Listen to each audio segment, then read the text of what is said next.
Hello friends, welcome back at my YouTube channel. इस समय हम पढ़ रहे हैं रेप ऑफ द लॉक का टेक्स्ट और उसका ट्रांसलेशन। ऑलरेडी 2 वीडियोस में हमने इसके काउंटर 1 और काउंटर 2 को कवर किया हुआ है and today in this video I am going to read counter 3। Counter 3 को पढ़ेंगे तो इसका टेक्स्ट और ट्रांसलेशन। तो उस दोनों वीडियोस का काउंटर 1 और काउंटर 2 का मैं आपको आई बटन पे लिंक मिल जाएगा।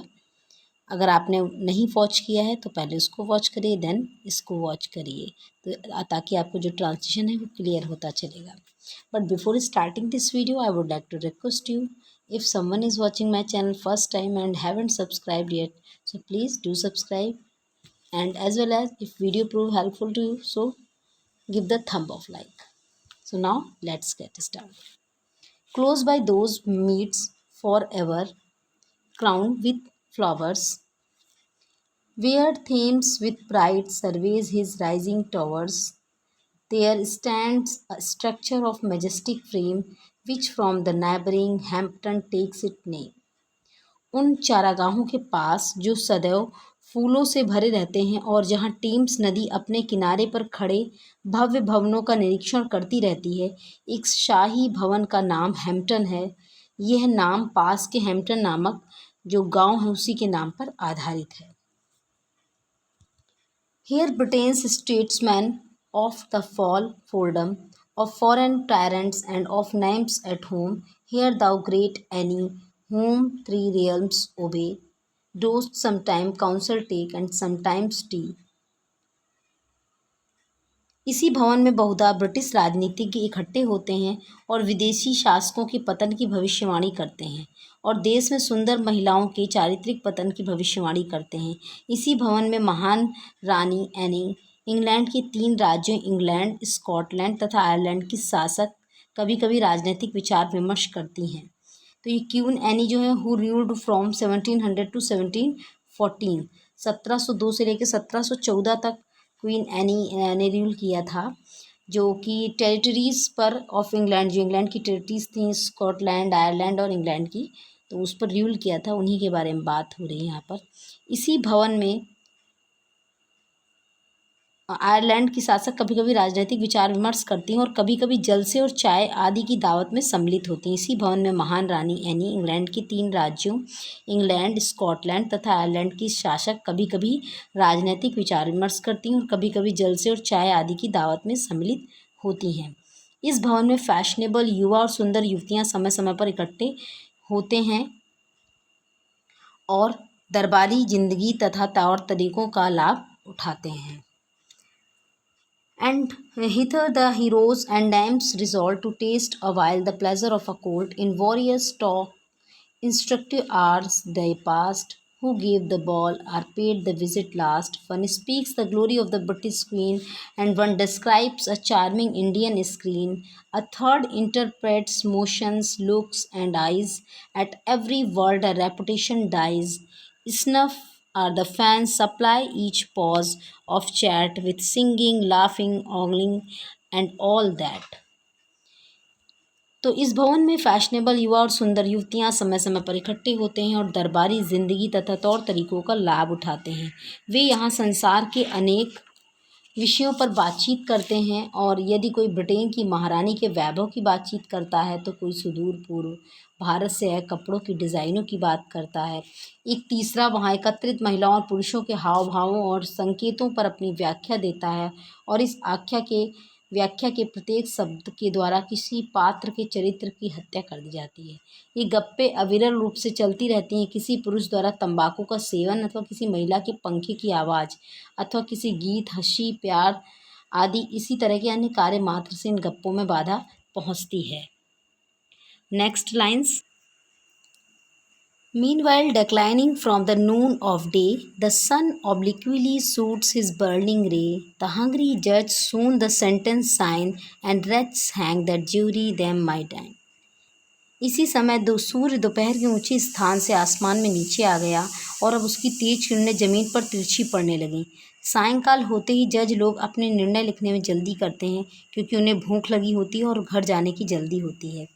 अतः न्यायपीठ के सदस्य जल्दी में निर्णय देकर मुवक्किल को अपराधी घोषित करके मृत्युदंड की सज़ा सुना देते हैं, क्योंकि उन्हें भोजन हेतु घर जाने की जल्दी होती है।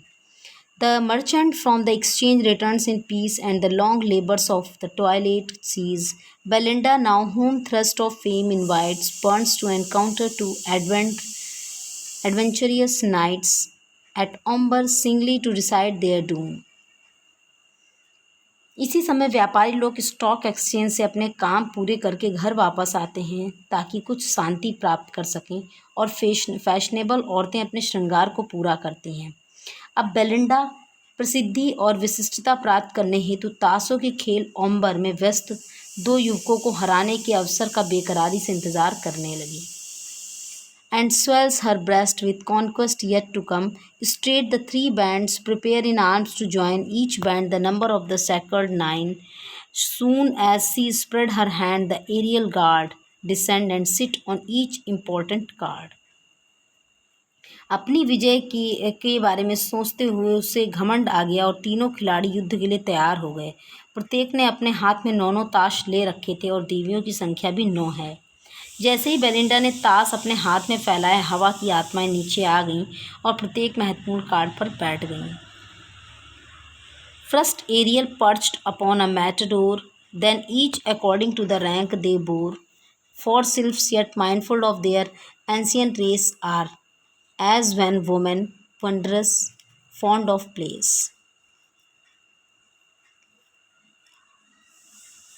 सर्वप्रथम एरियल सबसे अधिक ताकतवर ताश मैटाडोर पर बैठ गया और तब अन्य आत्माओं ने अन्य ताशों पर अपने अधिकार और पद के क्रम के अनुसार स्थान ग्रहण किया।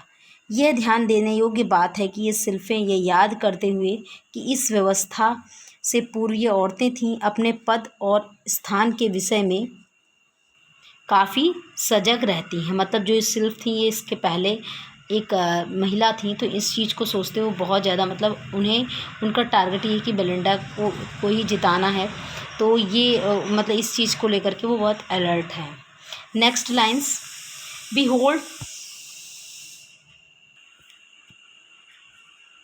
Behold 4 kings in majestic revel, with hoary whiskers and forky beard, and 4 fair queens whose hands sustain a flower. अब देखो वहाँ 4 बादशाह हैं, उनकी सफ़ेद मूँछों और त्रिशूल जैसी दाढ़ी का वैभव हमारे सम्मान को जीत लेता है। देखो वहाँ 4 सुंदर बेगमें हैं जो अपने हाथों में फूल लिए हुए हैं। ये फूल इनकी कोमलता के प्रतीक हैं। The expressive emblem of their softer power, 4 knaves in garbs, succinct a trusty band, caps on their heads and halberd in their hand, and party-colored troops and shining train, draw forth to combat on the velvet plain. फिर वहाँ 4 गुलाम हैं जो चुस्त कपड़े पहने हुए हैं और अपने समूह में विश्वास पात्र हैं, अपने सिर पर टोपी पहने हुए तथा हाथों में कुल्हाड़ी लिए हुए हैं। अंत में अन्य रंगों के चमकीले अपने स्वामियों की सहायता के लिए तत्पर और अनेक ताश हैं, हरे मखमली मैदान पर युद्ध करने के लिए अपने को तैयार करते हुए हैं। तो ये जो कार्ड्स के ऊपर इमेजेस बनी हुई हैं उनके बारे में यहाँ पर अलेक्जेंडर पोप लिख रहे हैं। The skillful nymph reviews her force with care. Let spades beat drums, she said, and tramps they were. Now move to war her slaps, matadors, in so like leaders of the swarthy moors. Spadilio, first unconquerable lord, let off 2 captive trumps and swept the board. प्यारी Belinda ताश के एक विशेष प्रकार के खेल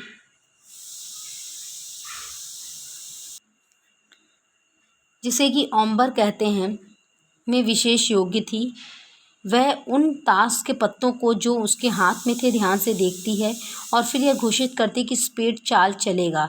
फिर spade चाल चलता है। सबसे पहले युद्ध क्षेत्र में बेलिंडा काले रंग का बड़ा ताश का पत्ता फेंकती है जो बिल्कुल अफ्रीका के हबशियों के जैसा था। सबसे पहला आक्रमण स्पेडिलो, जिसे ताश के खेल में कोई नहीं हरा सकता, करता है। वह आसानी से 2 ट्रम्प कार्ड प्राप्त कर लेता है और इस प्रकार ताश के खेल का युद्ध क्षेत्र में पहले राउंड में विजयी होता है। As many more, Manilio, forced to yield and marched a victor from the verdant field. Him Basto followed, but his fate more hard, gained but one trump and one plebeian card. With his broad sabre next, a chief in years, the hoary majesty of spades appears, puts forth one manly leg to sight revealed, the rest his many-coloured robe concealed. The rebel knave who dares his prince engage proves the just victim of his royal range. Even might palm that king and queens overthrew and moved down armies in the fights of Lu. तो ये जो original text है इसके related जो इनकी meaning है वो भी नीचे दी हुई है, तो वो मैं आपको इसमें शो कर रही हूँ। आप वीडियो को पॉज करके अप एंड डाउन करके आप देख सकते हैं क्या इसका मीनिंग है। तो डेफिनेटली आपके लिए टेक्स्ट और ये ट्रांसलेशन हेल्पफुल प्रूव हो रहा होगा। तो अगर हेल्पफुल लग रहा हो प्लीज़ लाइक द वीडियो। तो वह अपनी उसके बाद बारी आती है मैनिलो की आई और वह अपनी दुश्मनों को हराकर विजयी हुआ।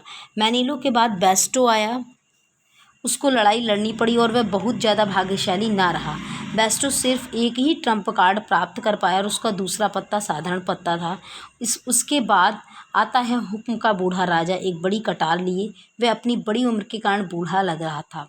वह अपनी एक मजबूत टांग आगे रखता है जो कि दिखाई देती है और दूसरी उसकी राज पोशाक में छिपी रहती है। वह यह देखकर नाराज़ हो गया कि हुक्म के गुलाम ने उसके विरुद्ध विद्रोह कर दिया था और उसका खुला विरोध करने की हिम्मत की थी।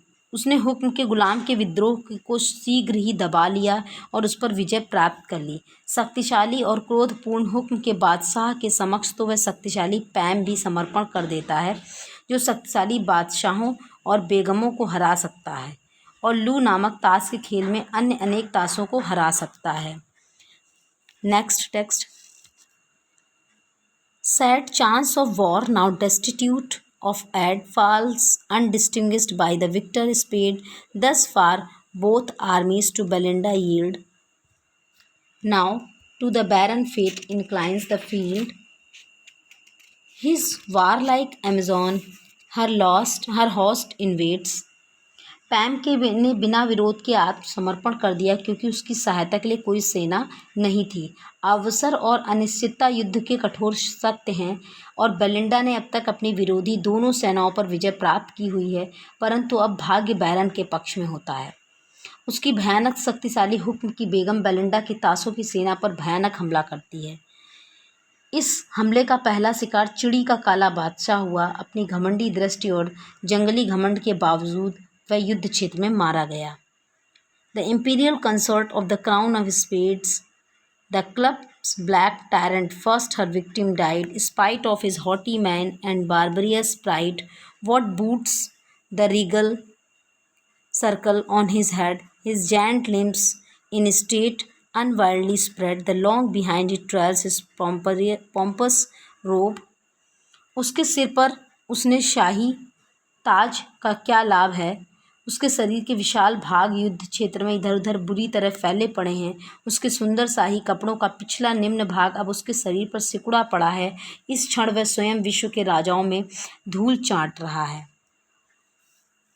Next lines.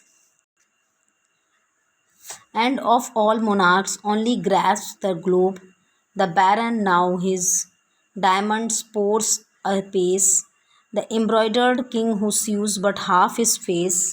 बैरन अब अपने ईंट के पत्तों की बटालियन को युद्ध क्षेत्र में उतारता है। ईंट का बादशाह अपने सुंदर शाही कपड़ों में से अपना आधा मुंह ही दिखा रहा है और ईंट की चमकीली बेगम ने अपने सभी साधन एकत्रित कर लिए हैं और बेलिंडा के उदास तथा उत्साहहीन ताशों को आसानी से हरा देते हैं। And his refulgent queen with powers combined of broken troops and easiest conquest find, clubs, diamonds, hearts in wild disorder seen, with throngs promiscuous strew the level green. Thus when dispersed a routed army runs of Asia's troops and African sable sons with like confusion different nations fly of various habits and of various die. और Belinda के चिड़ी, ईंट तथा पान के पत्ते अत्यंत अव्यवस्था और परेशानी में हैं और सभी युद्ध क्षेत्र के मखमली धरातल पर एक स्थान पर एकत्रित हो जाते हैं।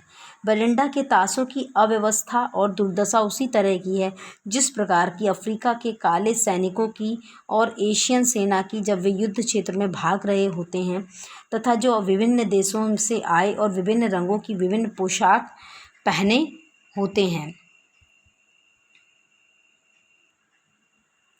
The pierced battalions disunited fall in heaps on heaps, one fate overwhelms them all. The knaves of diamonds tries his wily arts and wins, O shameful chance, the queen of hearts. At this the blood the virgin's cheek forsook, a livid paleness spread over all her look. ऐसे सैनिक जो विभिन्न रंगों की तरह तरह की वर्दी पहने हुए हैं युद्ध क्षेत्र से भागते हैं और उसी तरह ढेर के ढेर गिर पड़ते हैं, सभी एक ही भाग्य के शिकारों की तरह। अब ईंटों का गुलाम अपनी चालाक चालें चलता है और पान की बेगम का समर्थन प्राप्त कर लेता है। कितना शर्मनाक अवसर है वास्तव में। इस पर बेलिंडा के गालों में से खून कम हो गया और उसका चेहरा पीला पड़ गया। वह स्पष्ट रूप से अपना अंत देखती है और उसके विचार से कांप उठती है। She sees and trembles at the approaching ill, just in the jaws of ruin and Codile, and now, as oft in some distempered state, on one nice trick depends the general fate, and act of hearts step forth the king unseen. वह स्वयं को नाश और बर्बादी के जबड़ों में फंसा पाती है। अब वह उनके हाथों में है जिन्हें उसने स्वयं ललकारा था। अब भाग्यपूर्ण घटना का संपूर्ण चक्र केवल एक चाल पर निर्भर करता है, उसी तरह जिस तरह की अराजकता के शिकार किसी देश में नेता की एक प्रवीण चाल पर निर्भर रहते हैं। अब पान का इक्का आगे आता है और पान का बादशाह बेलिंडा के हाथ में है, जो अपनी बेगम की हार पर रो रहा है। Lurked in hand and mourned his captive queen, he springs to vengeance with an eager pace and falls like thunder on the prostrate egg. The nymph exulting fills with shouts the sky, the walls, the woods, and long canals reply of thoughtless mortals ever blind to fate. वह बादशाह को चलती है और अपनी बेगम का बदला लेने के लिए तुरंत सक्रिय हो जाता है, परंतु इक्के के समक्ष बिजली की तरह मुंह के बल गिर जाता है। सुंदर बेलिंडा खुशी से भर जाती है और खुशी से चीखने लगती है। ये चीखें आसमान को चीरती दिखाई पड़ती हैं और उस भवन में जंगल में लंबी नहरों में गूंजने लगती हैं। Too soon dejected and too soon elate, sudden these honors shall be snatched away and cursed for ever this victorious day. हे मूर्ख प्राणी, तुम भाग्य के प्रति अंधी हो। तुम कितनी जल्दी उदास और खुश हो जाती हो और कितनी जल्दी खुश हो जाती हो। ये घड़ियाँ अचानक ही तुमसे छीन ली जाएंगी और विजय का यह दिन अभिशाप का दिन बन जाएगा। And cursed for ever this victorious day. Next lines. For low the board with cups and spoons is crowned, the berries crackle and the mill turns round, on shining altars of Japan they raise. इसलिए देखो, चमकते हुए प्याले और चम्मचे मेज पर सजा दिए गए हैं, कॉफ़ी के बीज पीसे जा रहे हैं, हाथ की चक्की से कॉफ़ी तैयार की जा रही है, जापानी ट्रे पर दीपक जल रहा है। The silver lamp, the fiery spirits blaze, from silver spouts the grateful liquids glide, while China's earth receives the smoking tide. और चांदी के बर्तनों में से कॉफ़ी उड़ेली जा रही है, गरम गरम चीनी मिट्टी के प्यालों में परोसी जा रही है। गर्म कॉफ़ी का स्वाद पीने वालों की जीभ और नाक दोनों को संतुष्ट कर रहा है। वे अपना आनंद बढ़ाने के लिए अनेक प्याले पी रही हैं। At once they gratify their scent and taste, and frequent cups prolong the rich repast. Straight hover round the fair her airy band, some as she sipped fuming liquor fanned, some over her lap their careful plumes displayed, trembling and conscious of the rich brocade coffee which make the politician wise, and see through all things with his half-shut eyes. Sent up in vapors to the baron's brain, new stratagems the radiant lock to gain. उनमें से कुछ ने हवाई परियां Belinda की चारों ओर घूम रही थी जबकि वह कॉफ़ी पी रही थी। उनमें से कुछ ने निकल रही कॉफ़ी को पंखा झला ताकि उसको पीने योग्य ठंडा कर सकें। कुछ बेलिंडा की गोद में बैठ गईं और उन्होंने अपने पंख चौड़े फैला दिए और कुछ अपने चमकते रंगों को स्पष्ट करते हुए ताकि कॉफ़ी की बूंदों को बेलिंडा की कीमती साटिन की पोशाक पर न पड़ने दें और उसे ख़राब ना होने दें। यदि भूल से कॉफ़ी की कुछ बूंदें गिर भी जाएं तो उसके कपड़े ख़राब ना हों। तो इस तरीके से जो सिल्फ थी वो प्रोटेक्ट कर रही थी बेलिंडा को। कॉफ़ी का स्वाद जो कि नेताओं की बुद्धि को तेज कर देता है और जो कॉफ़ी पीकर उसके प्रभाव में आ जाते हैं, आधी आंखें बंद कर लेते हैं और राजनीति के रहस्यों को खोल लेते हैं, अपना प्रभाव बैरन के मस्तिष्क पर भी दिखाता है और उसके दिमाग में तेज विचार ला देता है। New stratagem, the radiant lock to gain a cheese rush, rash youth, desist or 'tis too late. Fear the just gods and think of Celia's fates, chains to a bird, Celia's fate and chains to a bird and sent to flit in air. She dearly pays for Nissa's injured hair, but when to mischief mortals bent their will. अरे क्रूर युवा पुरुष, इस तरह का कार्य करने की जल्दी मत करो। देवताओं के न्याय से डरो और शीला के भाग्य की सोचो। वह किस तरह से चिड़िया बना दी गई और हवा में उड़ने के लिए छोड़ दी गई थी। उसे इस प्रकार का दंड अपने पिता नाइशस के बालों का भेद खोल देने के लिए दिया गया था।